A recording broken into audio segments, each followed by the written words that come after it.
with that, I'll hand over to Graham. Thanks so much. Just a brief overview of who Ramboll are. We're a global organisation of engineers and scientists and consultants.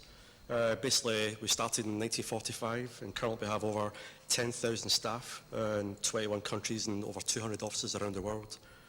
Our business plan for the next 3 to 5 years is to actually double in size. So if anybody's looking for a job, give me a shout. This is just an overview of where we are around the world. In the UK, we've got 11 offices with one in Gibraltar as well. We look after 7 streams from buildings right through to management consultants. In the UK, we've got 4 for building design right through in environmental and nature. And in buildings, which obviously who I'm part of, we do everything from acoustics and BIM, which is why we're here today, right through to the technical due diligence. Mark has already talked about me, so we'll miss that bit out, but I suppose the bottom one's quite important. It's like now I'm very much in Twitter and social media, so again, Stewart GH1970 if anybody wants to connect in Twitter. And obviously a good source of information in the UK is the hashtag UK BIM Crew, which was set up like 3 years ago at Oxford University, so that's a really good one to actually find out some information in BIM as well. I suppose I put this in, happy birthday BIM4FREE. This was actually started a year ago.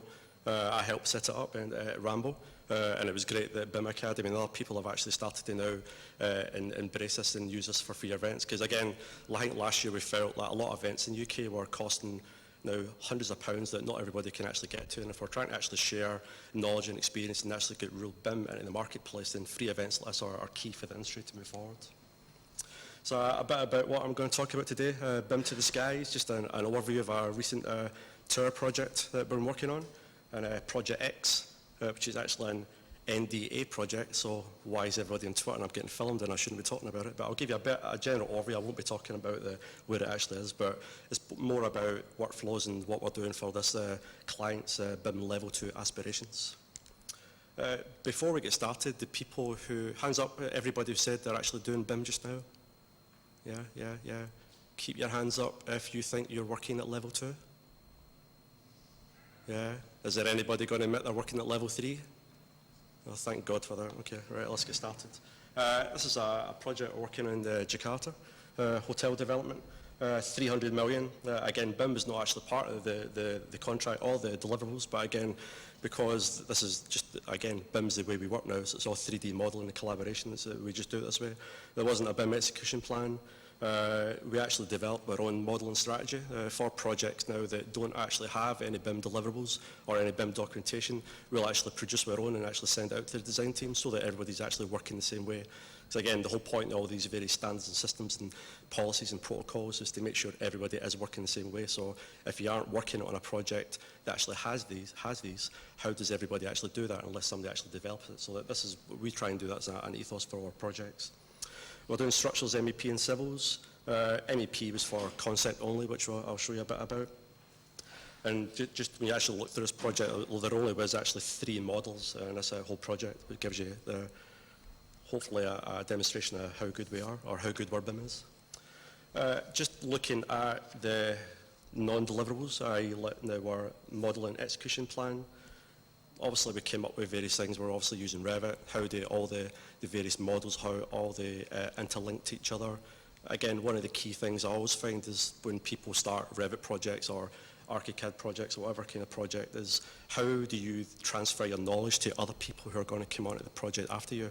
Because again, you aren't going to be working on a project all the time, and the whole point of BIM is people can jump in and out whenever they want. So if you've got a clear process and clear documentation that people can pick up and go with, then this is obviously a good actual way to work. This is just like an overall hierarchy of what we actually put in these sort of things, from project communication, who is doing what in the project. Again, this all goes back to the recent government documents about roles and responsibility, who's doing what at what stage of the project. Modelling conventions, again, breaking down the models. What's your work set strategy?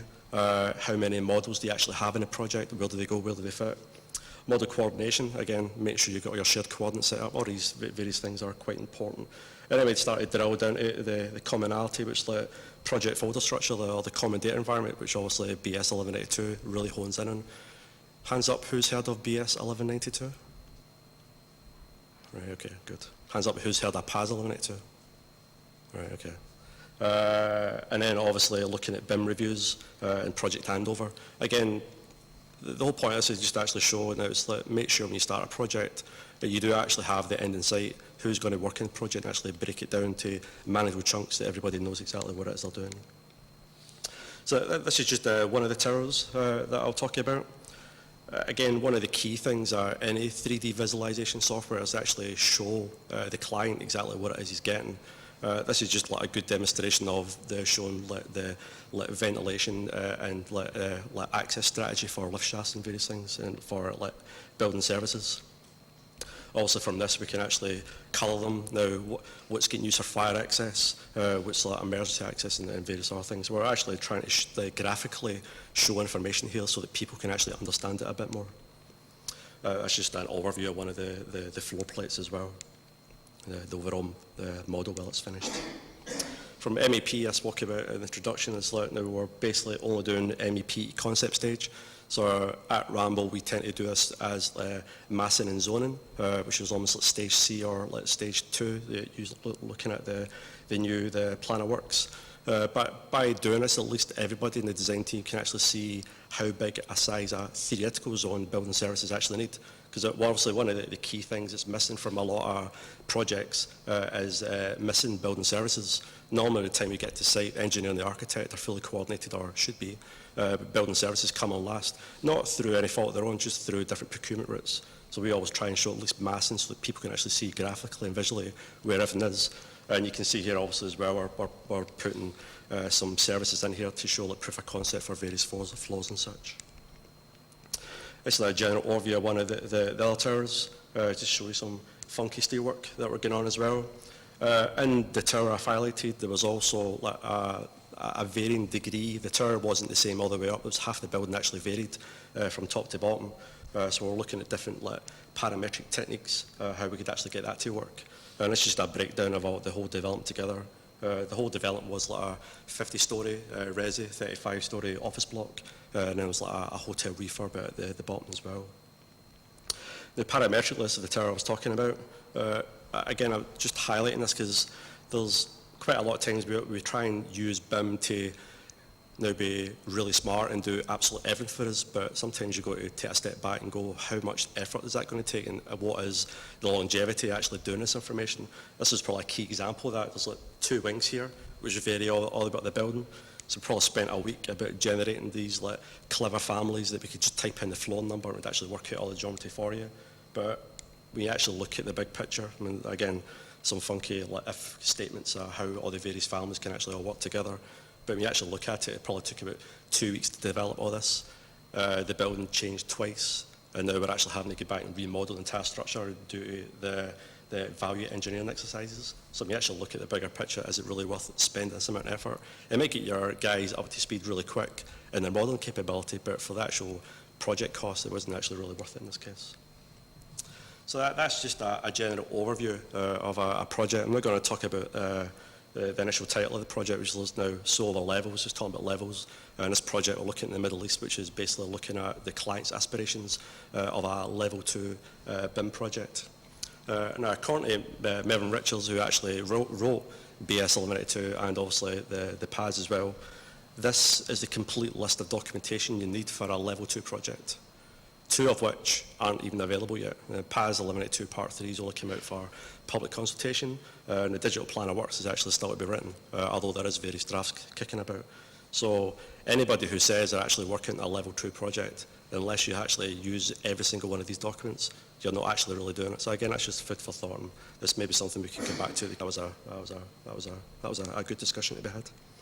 So just as a summary, again, the model strategy is a must. Bespoke parametric modelling, again, you need to look at your overall project and does the ends justify the means. Level 2 BIM still very much is an aspiration. Don't forget it is a 2016 deadline, it's not a now deadline. So I think people need to realise that. A lot of people are running before they can walk, so I think there's a lot of merit in that. Again, understand your field deliverables, make sure your LOD matrix is fully defined by the people running the project, not you. Again, directors need to input it into clearly to obviously make sure there's clear defined BIM deliverables. And again, don't be shy to admit your failings. Again, your BIM execution plan has a capability and training assessment for a reason, i.e. to look at the whole design team as a whole and plug in the gaps. So again, that's a good way to look at it. I suppose I put fight back at the end. I suppose it's like now it's like be more open. Again, don't agree to everything. BIM is supposed to make things easy, not difficult. Thanks so much.